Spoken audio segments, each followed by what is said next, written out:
Welcome, everybody. Welcome to Keeping Your Kids Drug Free. My name's Keith Graves, and hopefully, I'm going to give you enough information that you can keep your kids away from drugs. A little bit about who I am. I've been a law enforcement officer for 29 years now. It's a year off. I spent a third of my career in narcotics and special operations, and in 2016, I was California's Narcotics Officer of the Year. I was a SWAT team leader for 20 years. I left as a SWAT team leader, and I'm a drug recognition expert, instructor. I've been doing that for at least 25 years now. As a drug recognition expert instructor, I go around the country and I teach other cops and businesses how to identify people that are abusing drugs. But that's what I do now after retiring as a cop. If you want to expand your knowledge about drugs, I have online training. You can go to onlinetraining.gravesassociates.com. I'm going to leave that in an email that I'm going to send to you guys that'll have all that contact information in it. But it's kind of a good place to go as drug trends change and you want to keep ahead of them and teach your kids about it before they learn about it from Johnny on the block. It's kind of a good place to go to get some all-around knowledge.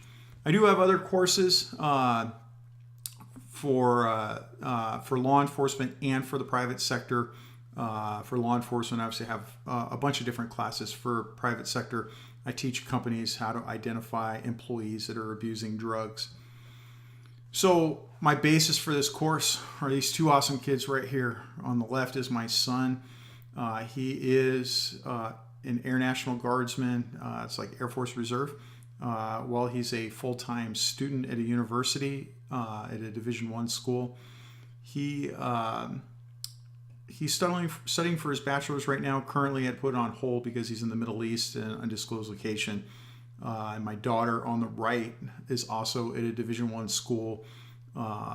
They are both great kids, and what's nice is I learned how to keep them drug-free by going to all these calls, talking to drug users, talking to drug dealers, and I learned from everybody else's mistakes, and I use those mistakes that I learned from other people and use that to keep my kids drug-free. And what's nice is now that they're older, they tell me what worked and, stuff that will, help you keep your kids drug-free as well. My goals for this course, I'm going to give you the information that you need to keep your kids from using drugs. I'm going to give you tips about how to talk to your kids about drugs. And then I'm going to show you drug paraphernalia, drugs, and the signs and symptoms of drug use so that way you can keep your kids away from drugs. All right, let's lay the groundwork here. Needles aren't a deterrent to heroin. I saw this study come out that 40% of our kids think they cannot get addicted to heroin by snorting it alone.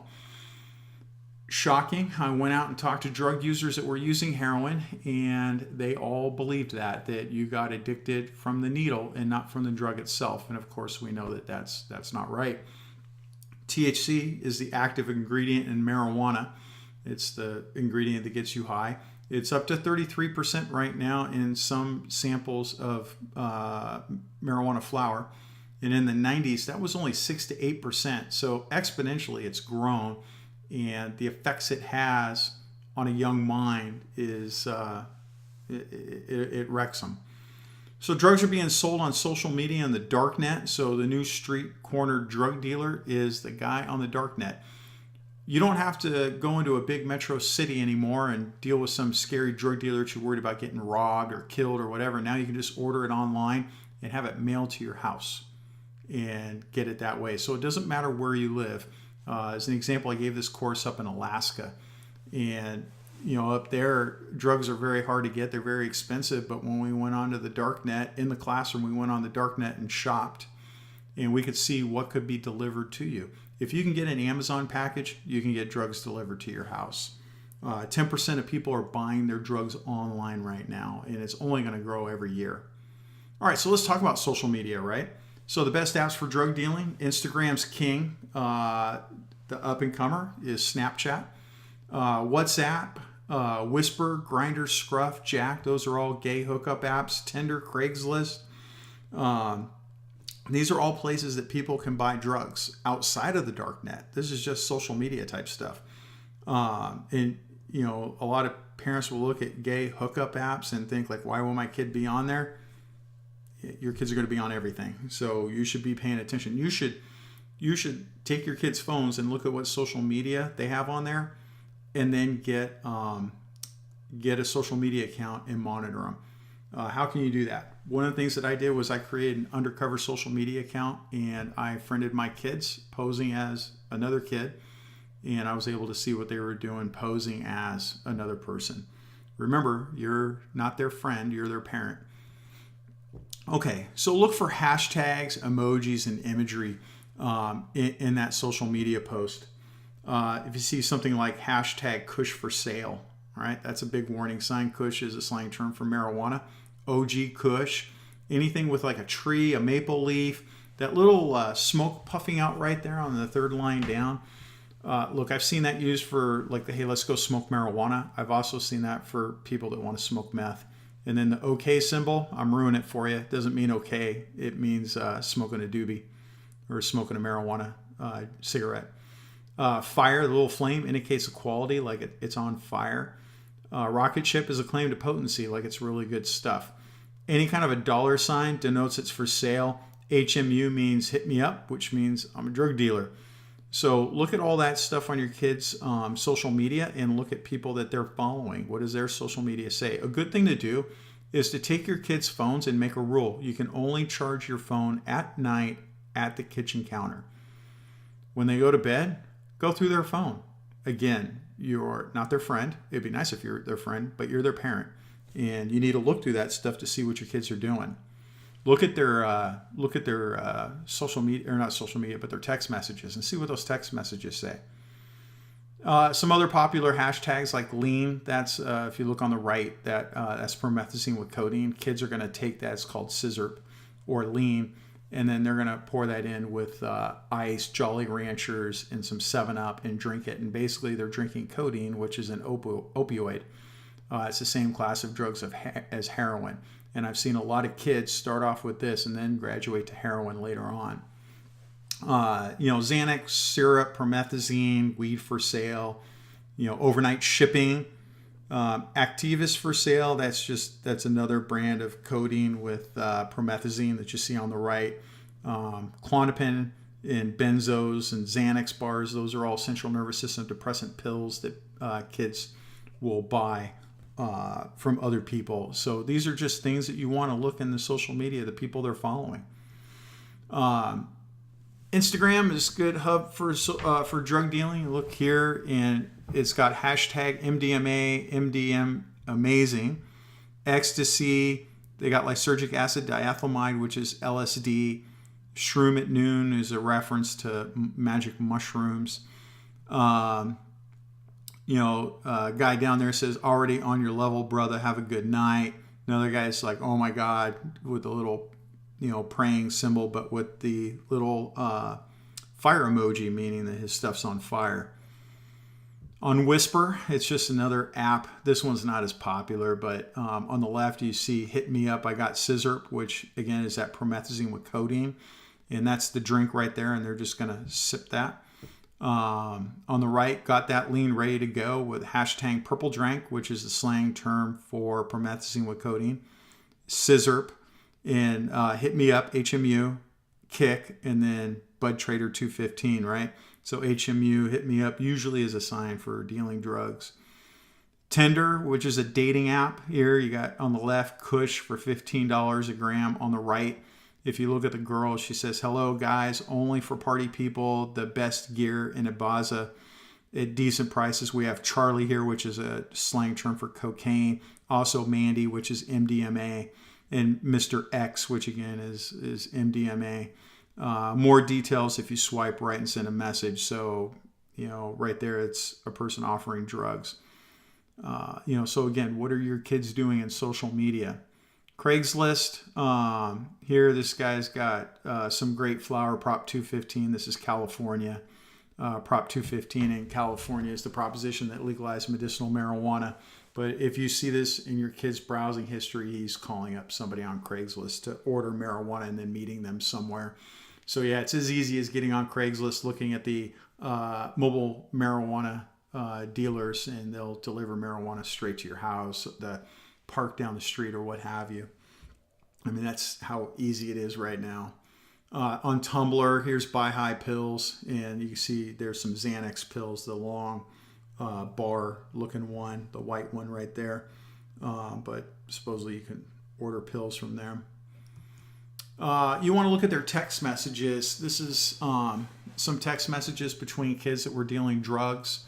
On the outgoing message up there at the top for show, what about them? Effing 60s. 60s is 60 milligram pills. I haven't looked for that. My car eats pills up. It's happened twice before. But anyways, let's get down to the bottom. If you look at the third one down, look right here, right? Back in the game, Frosty Greens all day, hit me up, trust no one. The Frosty Greens is a reference to a certain opioid pill that is green. And he's letting everybody know that that he has it in and it's time to buy, right? So call me, got money, need some of those. I can hook it up after work if you want, but I got to go to Oak and pick them up. I got you for $30 a pop, though you can come with me too. So he's offering a ride to the guy. It's going to cost him $30 a pill. So look at those messages and what do they tell you? This is straight out of a kid's, two kids. One kid's a dealer, one kid is ordering. They're all opioids. These kids, now I know them, they're all addicted to heroin. What is in your kids' text messages and why aren't you reading your kids' text messages? Just things to think about, right? I know I'm preaching to the choir, but you got to talk to your kids about drugs. If you don't talk to them, they're going to get the information from somebody else. They're going to get it from Johnny on the block, and he's going to tell them something that isn't true.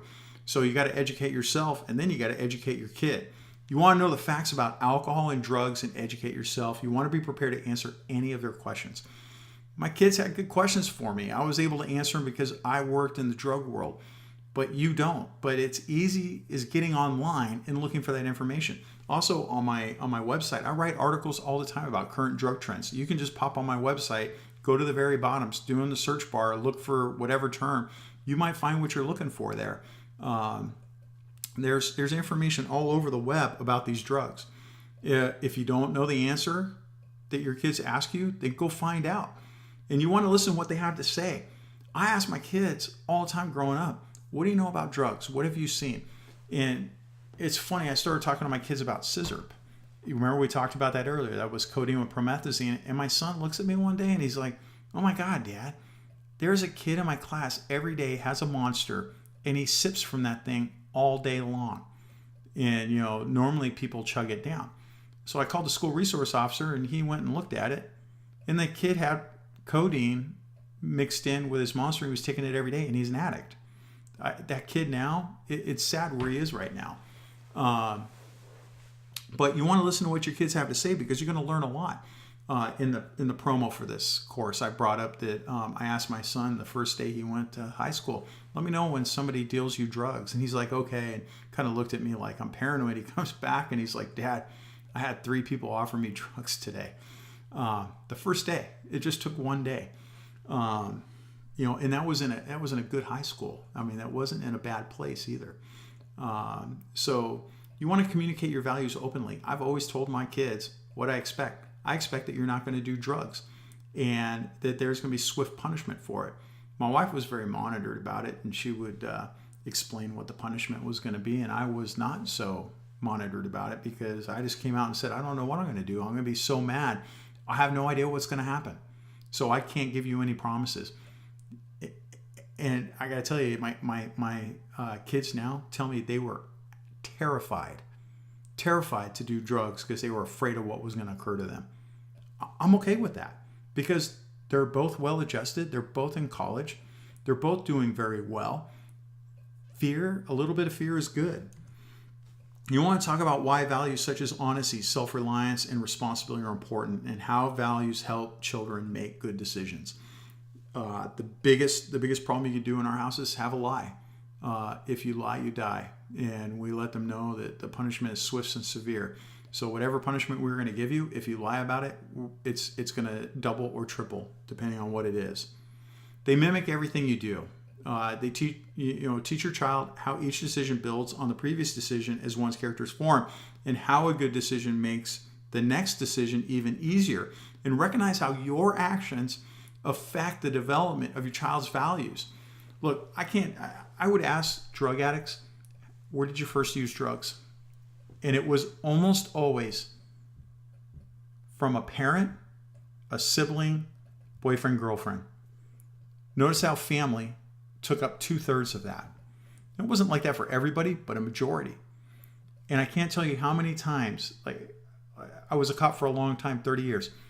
I remember when I dealt with my second generation of drug abusing people. I remember this lady was pregnant, smoking meth, and I told her, hey, your kids are going to do drugs. You need to stop. And she's like, oh, I got it under control. Okay. I take her to jail. She ends up having a kid. I see the kid over the course of, basically, 2 decades of his life. But in the first decade, we kept arresting her for drug dealing, drug use, what have you. And I kept telling her, like, look, your kid knows what's going on, is going to mimic what you are doing. And she's like, no, I'm teaching him not to do drugs. Well, guess what happened? At 16, I arrested him for dealing drugs. And when she came to pick him up, when we had him in custody, she was high on meth when she showed up. So, look, the biggest thing you could do is not do drugs. And that includes marijuana. If you smoke marijuana in front of your kids, what are they going to do? Even if you don't smoke it in front of them, they know what's going on. So if you do that stuff, then expect your kids are going to do it too. So, and it includes alcohol too. You need to monitor your alcohol. Look, I was really harsh. One of the things that I did, I never drank in front of my kids, ever. And it's funny, when I got promoted to sergeant, I had a margarita when we went out to dinner, and my kids looked at me and they're like, oh my God, Dad's having a drink. And like, it was a big joke because like they had never seen me drink before. And it was about teaching them about responsibility in drinking.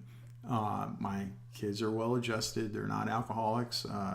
Both kids are legal age, and there is not a problem there. So your children whose parents smoke, for example, are more likely to become smokers. So just watch your own behavior. They copy everything you do. So try to think about and evaluate your own use of tobacco, alcohol, prescription medicines, even over-the-counter drugs. You want to consider how your attitudes and actions may be shaping your kids' choice about whether or not to use alcohol or other drugs. And don't involve your children with your drinking by letting them mix a cocktail for you or to bring you a beer. It may seem harmless, but don't allow your kid to have sips of your drink. I'm disappointed in some of the parents that my kids hung out with. I remember my son came home one time from a friend's house, and I'm like, what's going on? He's like, oh, Mrs. Whatever. I hope she's not watching this. Mrs. Whatever is allowing the kids to drink there, and I know I'm not allowed to, so I left. Okay. Some of those kids drink a little bit too much now. Well, now they're adults, but they weren't taught how to do this properly. You want to set the rules and enforce those rules. Set and enforce family rules against alcohol and drug abuse, and you want to be specific. Explain the reasons for the rules. Tell your child what the rules are and what behavior is expected. Discuss the consequences of breaking the rules, what the punishment's going to be, how it's going to be carried out, how much time will be involved, what the punishment is supposed to achieve. And you want to be consistent and reasonable. Okay, so make it clear to your child that no alcohol, no drug use rule remains the same at all times. In your home, in a friend's home, anywhere the child is. I did that, and it worked. Be reasonable. Don't add new consequences that have not been discussed before the rule was broken. Avoid unrealistic threats such as your father's going to kill you when you get home. Okay, he's not really going to kill him. Instead, react calmly, carry out the punishment that the child expects to receive for breaking the rule. I know they're going to whine, they're going to cry, it's going to be horrible, but that's what being a parent is all about. Young people use drugs for a lot of different reasons that have to do with how they feel about themselves, how they get along with others, how they live, and not one factor determines who will use drugs and who will not. But here are some things to watch for, okay? Low grades or poor school performance, aggressive, rebellious behavior, excessive influence by their peers, lack of parental support and guidance, and behavior problems at an early age. I could see these things as my kids were growing up, and I pointed it out to my kids and said, hey, watch that kid over there. I bet you he's going to end up being a drug user later on. We were right almost 100% of the time. And it's sad to see what happened to those kids, but the warning signs were back there and people ignored it. All right, so let's talk about like drug like drug influence, like what are the things that we can see that our kids would be abusing drugs? Slurred speech, slower unresponsive reactions, or over talkativeness. Loss of motor skills, sudden weight loss or gain, and change in appearance or loss of interest in appearance and personal hygiene. All these things we can use to identify drug abuse. I remember my neighbor across the street. She was pretty squared away, good student, but all of a sudden I saw a change in her appearance. I noticed that her speech was very quick. I noticed that she had sudden weight loss. I noticed that her hygiene was horrible all of a sudden. And I went to her parents, who I knew because, they were they worked close to me. And I told them, I think your kid's using meth. They blew me off, got a little angry. But then they came to me a couple months later and showed me some foil that is used to smoke methamphetamine that they found in the kid's car. She's doing great now. She's an adult, got kids of her own. She's doing really well because the parents interceded in it right away.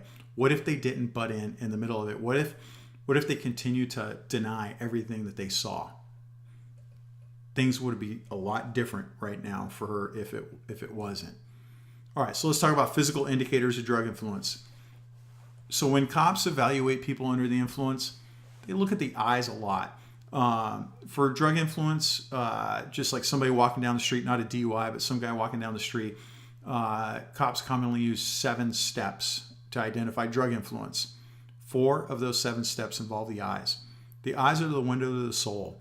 That's really where we can see drug influence at its best. If you see a really dilated pupil, meaning it's really big, or a really constricted pupil, those are signs of drug influence, and you should take that seriously. Now, younger kids, let me back up here. Younger kids will traditionally have a more dilated pupil. So just be aware of that. That study was done from, I think, age 16 to 65. So kids younger than 16, might be outside of that norm. All right. So sweating, increased perspiration, odor, or bad acne, significant changes in sleeping and waking hours, insomnia or hyperactivity, like they're staying up or they're staying out all night. Sometimes it's hard to know the difference between normal teenage behavior and behavior caused by drugs because kids are unpredictable. Changes in hairstyle, dress, slang use, and so on can throw you off kilter, but they're normal for adolescents who are trying to figure out who they are. On the other hand, changes that are extreme or that last for more than a few days may signal drug use. So you want to consider the following questions. Does your child seem withdrawn, depressed, tired, careless about their personal grooming? Have they become hostile and uncooperative? Have your child's relationships with other family members deteriorated? All of these things are just glaring examples of drug use. And if you see this, you need to intercede quickly. You need to get on it. Some of the things that you can do, I'm a firm believer in drug testing. You can go down to the pharmacy down the street and they have urine tests. Now, there's also oral swabs that you can use where they just like rub it around on their mouth and you can test that. I mean, that's okay. It's less intrusive. The best, though, is a urine test. That shows that the length of time that shows is measured in days, where the oral swab is measured in hours. So having them pee into it is key. Get the one that tests for everything, as many drugs as you can get in there. But they might be taking a drug that particular cup may not test for. Most of the time it's going to work, but there's a rare occasion it won't. So if you just keep an eye on those signs and symptoms and trust your gut. All right, so let's talk about pharmaceutical abuse, right? The most commonly diverted pharmaceuticals by kids include Vicodin, Norco, oxycodone, Soma, Xanax. I put Soma twice, sorry. Look, Vicodin, Norco, and Oxy, those are all opioids. Your kid, if they start using that, will turn to heroin at some point. They're going to become addicted, and then later on, they're going to find that heroin is cheaper than the pill. I've seen well over 1,000 kids turn to heroin use just by this. So watch and see what pills they're using. Look, man, if your kid has their teeth pulled There was a study out about kids that had their wisdom teeth taken out, that if they use the pain pills the doctor prescribes them, that they're at an increased risk of becoming opioid dependent. And it was significant. It was like a 40% increase. Okay, look, my kids, I told them, you come to me if you think you need a pain pill. And I held on to them. Both kids came to me one time only, and that was it. So they ended up using one pill total. So that's the best way to handle it. If your kid gets injured and they give you pain pills, you don't have to give it to them. You can hang on to it. Now, I know a lot of people out there are saying, hey, Keith, you don't know what it's like to have true pain. I do. I have a condition called trigeminal neuralgia. You can look it up online. It's called the suicide disease. It is very painful. I manage it without opioids. I had brain surgery. When I came out of brain surgery, the most I had after brain surgery was a couple of codeine, and that was it. You can do it, all right? Just know that a majority of the kids that become heroin dependent later on all started with these opioid pills. All right, so some of the paraphernalia to look for. On the right is a picture of a garbage can from a kid's room that ran away. That is a whole garbage can thing full of promethazine with codeine. That's that whole thing, that scissor lean, where it's the same class of drugs as heroin. So you want to watch for signs of drugs and drug paraphernalia. You want to look for possession of common items like pipes, rolling papers, small medicine bottles, eye drops, butane lighters. They all signal that your kid could be using drugs. How do you find that? Yeah, search their room. When they're off at school, you can go into the room and search around, right? You can search without them knowing you were there. So go look through their stuff, look through their papers, right? Look through all that. And then when they get home, look in their backpack, right? Look in their car if they're driving. Look at all these things, and you'd be amazed at what you find, right? Okay, so here's a good example of the foil that we were talking about. This one right here was used to smoke meth. What they're going to do is they're going to put the meth onto the foil, and underneath it, they're going to put a lighter on it. You can see that's where the black marks are from. The meth is going to turn from a solid to a liquid and then into a vapor, and they're going to inhale that vapor to get high. Here on the left, they're smoking either pills or heroin. They're going to put the heroin or the pills on there. They're going to heat it up, and it's going to slide around that foil, which it looks like a kid drew on it with a Sharpie. That's exactly what it looks like. Look, if you search your kid's car and you see Reynolds wrap laying in the back seat, you got a problem, because who drives around with Reynolds wrap in the back of their car? But we see it. And you search the car and you find those little foils, you have a huge problem. I mean, majorly huge problem. You have got to do something right now. That means that they're using an opioid, and there's nothing worse than that. This I took off of a 16-year-old kid.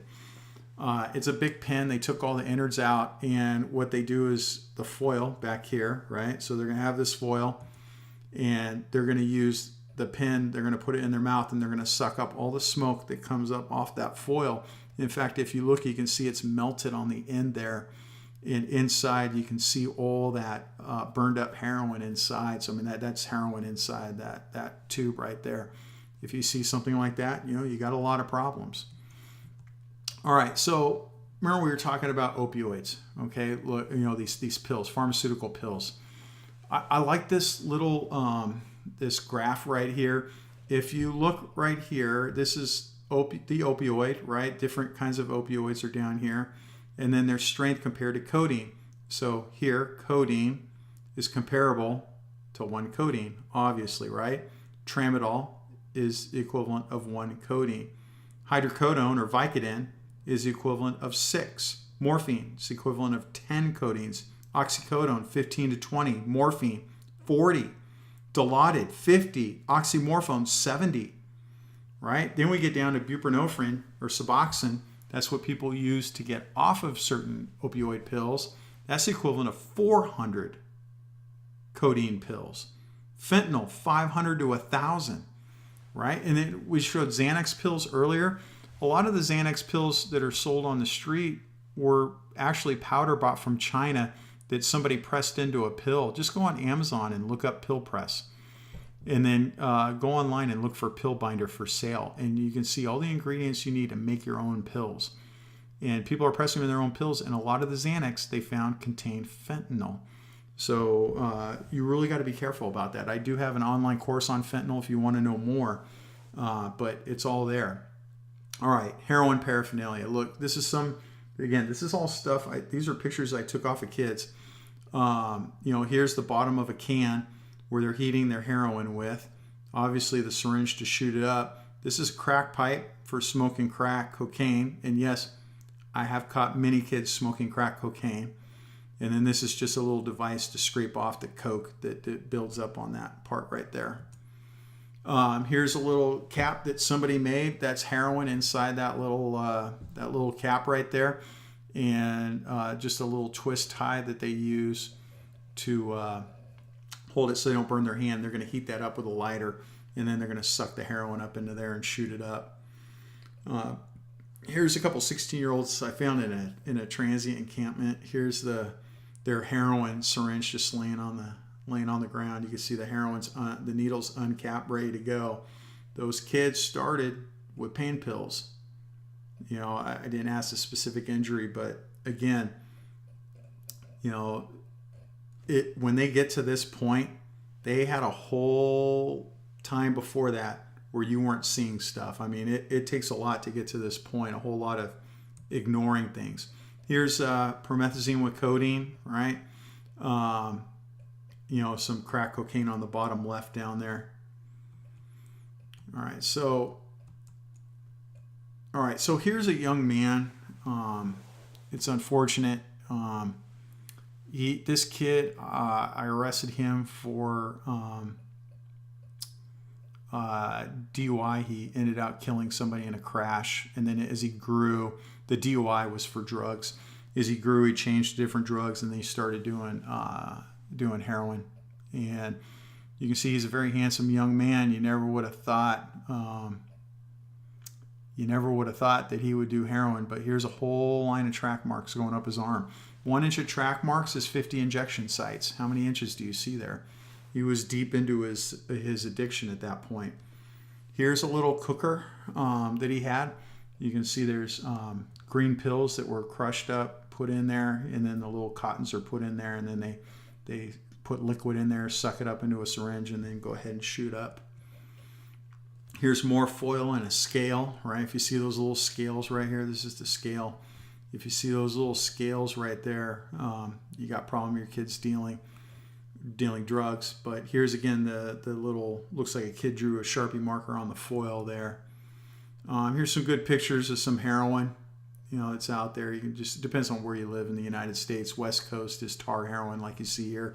East Coast is powdered heroin. So let's talk about stimulant drugs. Meth and coke are the most popular, and they're on the rise. Every opioid epidemic is followed by a stimulant epidemic, which is where we're at now. Here's a meth pipe that I found on a kid.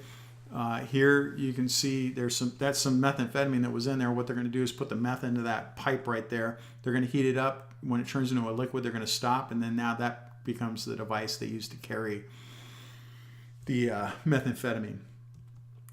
Here's just some coke that was in a $1 bill. Or was that a 20? Yeah, I can't remember. Anyways, a little bit of cocaine there. So you can see, you even got to look in their money. So if you see money folded up a different way that doesn't look right, then you might want to look at that. Here's some more cocaine that's been recovered off of people. Crack cocaine on the right, powder cocaine on the left. And let me tell you, like the powder drugs that you see there, you really don't want to mess with if you find it in your kid's bedroom, because fentanyl is so out there. There has been incidents where parents have died finding drugs in their kid's room. There was a lady in New York City I read an article on where her son died of a fentanyl overdose. She's like 80 or something. She goes back into the apartment to clean it up, and then she obviously had come in contact with fentanyl while cleaning up the room. Now, a lot of people in the medical community will say, well, that's not true. You know, you can't die from fentanyl like that. Absolutely, you can. The fentanyl that's on the street is different than pharmaceutical fentanyl that the doctors deal with. So it is true. So the drugs that you find, you want to make sure you're wearing N95 mask and double nitrile gloves when you deal with it. Honestly, it's best if you find it, just call the police and let them deal with it. You know, and I know it sucks calling the police on your kid, but you know, you can't handle them with kid gloves. You got to take care of business, right? Here's just some more cocaine, you know, split up into lines on a mirror. Just more stuff like ecstasy, cocaine, Xanax pills, mushrooms on the left over here, right? These are little tabs. This could be anything. A lot of people will be like, oh, they're tabs. They must be LSD. Not true. It could be something called N-Bomb, which is a synthetic LSD drug. Or, I mean, honestly, there's even a depressant medication. I forgot the name of it, but it's a CNS depressant that's now being sold on blotter paper, which is nothing like LSD. Just more cocaine and a marijuana bud and some morphine pills right there, found in a cigarette box. This thing's called a bumper. So what's going to happen is kids are going to put a powdered drug right here in this amber vial. And then they're going to turn it upside down, turn a valve, and then the drug at a dosage unit, usually 1/10 of a gram, will fall right here into this little chamber. And then they're going to put this in their nose right here. And then they're going to inhale. Air is going to come in, suck up the powdered drug, and they're going to get high. So it's a carrying device plus an inhalation device, right? Some marijuana plants and a gun recovered from a 15-year-old kid's room, and his mom knew about it. We got a call that this kid was growing marijuana in his bedroom, so I went over there, knocked on the door, you know, said, hey, we're the cops. There's marijuana growing here. And they're like, yeah, it's all legitimate, even though at the time it was illegal to grow marijuana. We went in there and I found a loaded shotgun, and the kid ended up, not really fighting us, but he was verbally abusive. We arrested him. The shotgun was loaded with a round in the chamber, and there was a kid on a sleepover. The kid on the sleepover was a totally normal kid who didn't do drugs. When I called the parents to come pick him up, the parents were flabbergasted, but here you go. If you drop your kids off, you should go up and meet the people and then go look in the house. I've dropped my kids off before, looked around and went, no, my kids aren't staying here. And it's uncomfortable and your kids get embarrassed, but later on your kids realize that was a wise decision for you. Here, if the parents had gone inside, looked around, they definitely would have seen that their kid should not have gone in there, right? So mom, I asked her, hey, why are you letting your kid grow marijuana? Well, he's really violent and he beats me, but if he smokes marijuana, he beats me less. Okay, look, not acceptable. Your kid shouldn't be beating you. My kids have never hit me ever. Because they know what would happen to them. Same thing with my wife. They're more scared of my wife than they are of me. Look, that is just not acceptable behavior, okay? Cannabis. Let's talk about marijuana. There's a lot of controversy with this. A lot of parents think it's okay that their kids smoke marijuana, and it's not. Marijuana back then was like 2000, right? One joint was what everybody smoked. That's a 1/4 gram. And that's about 5% THC. Marijuana now, everybody smokes a blunt. It's a gram. 25% THC is on the low end, very low end. Okay, but it's 5 times more potent and 4 times as big. So look, smoking that old school joint, you would have to smoke 20 old school joints to equal 1 blunt from today. 20. Would it have been acceptable back in 2000 to smoke 20 old school joints and think everything's okay? Look at the math. Look, 1 joint back then, 25.25 grams, a 1/4 gram at 5% THC versus a blunt, which is 1 gram at 25% THC. We've supersized it and make it more potent. So if we're talking about alcohol, that's like going from 1 light beer a day to dozens of shots of vodka in a single day. If we're talking about butane hash oil or concentrates, marijuana concentrates, look, that's comparable to 64 joints. I would have to smoke 64 joints or 4 blunts to equal just a dab of a extract right now.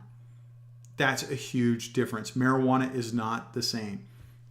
Here's some concentrated cannabis. This is butane hash oil, actually.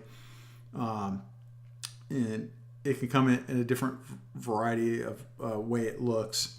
But here I got this. This is used to smoke butane hash oil or concentrated cannabis. This is a specialized bong.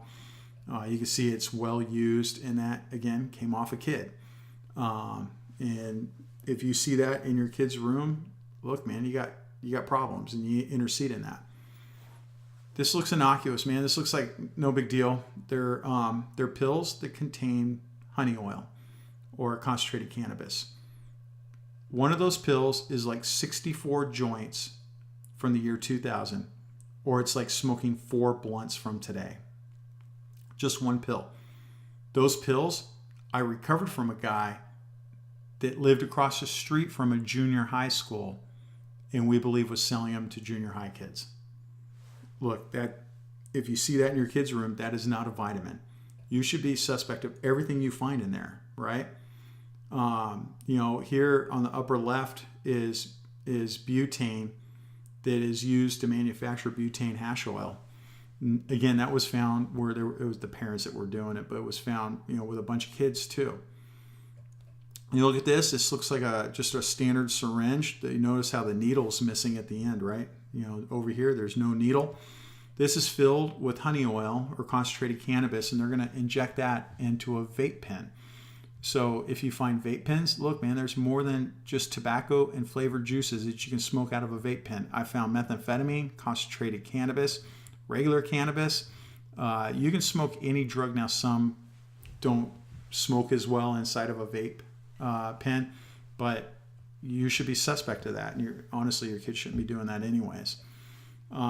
Even food, we have brownies that are made out of marijuana in different food items. So we should pay attention to all of that. With inhalants, kids really like inhalants. Here, nitrous is the most popular for kids. Here you can see their whipped cream dispensers that you can buy. You can buy them in a lot of different places. And then right here, this little thing right here, that's called a cracker. I'm going to put the nitrous canister inside that cracker, and then I'm going to puncture it, and it's going to fill this balloon with nitrous, and then they're going to inhale that to get high. It is fairly common. We also see these other inhalants. It's called Rush, but it's actually just something that you inhale out of the bottle. You can get those at head shops, adult bookstores, gas stations, and so on.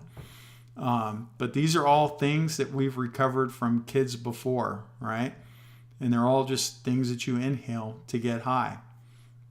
We've got hallucinogens, right? Like psilocybin, LSD. You got N-bomb now, which is a synthetic LSD. They come on blotter paper.